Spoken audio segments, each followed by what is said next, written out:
আসসালামু আলাইকুম প্রিয় কৃষি উদ্যোক্তা ভাই ও বোনেরা, কেমন আছেন সবাই?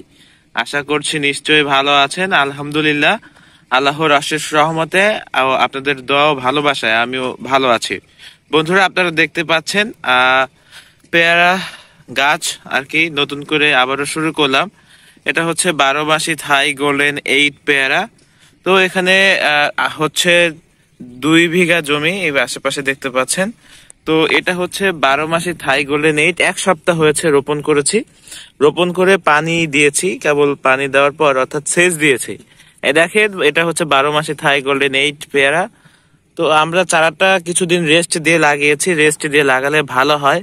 তো এই দেখতে পাচ্ছেন 4 হাত বাই 4 হাত লাগিয়েছি, 4 হাত বাই 4 হাত লাগালে ভালো হয়। তো দর্শক, আপনারা দেখতে পাচ্ছেন এটা হচ্ছে 12 মাসি থাই গোল্ডেন 8 পেয়ারা। আপনারা যারা চান পেয়ারা চাষ করতে, কোনটা করবেন, কোনটা ভালো জাত, সব আমরা জানিয়েছি অলরেডি আপনাদেরকে। এটা হচ্ছে 12 মাসি থাই গোল্ডেন 8।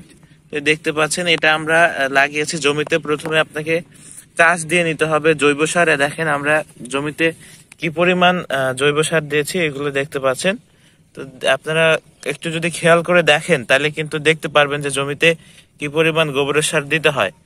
দেখেন এখন এই গাছটা কিন্তু একেবারে বেঁচে গেছে, অর্থাৎ এই গাছটার মরার কোনো চান্স নাই যদি আল্লাহ না মারে। দেখেন, আমরা এখান থেকে আগাটা ভেঙে দিব কিছুদিন পর, আর 2-1 দিন গেলে এখান থেকে আগাটা ভেঙে দিব, তাহলে গাছটা ভালো হবে।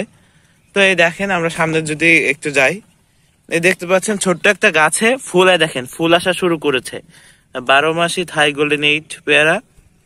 এই দেখেন, আপনারা যদি চান যে পেয়ারা চাষ করবেন, আসলে পেয়ারা চাষ অত্যন্ত লাভজনক।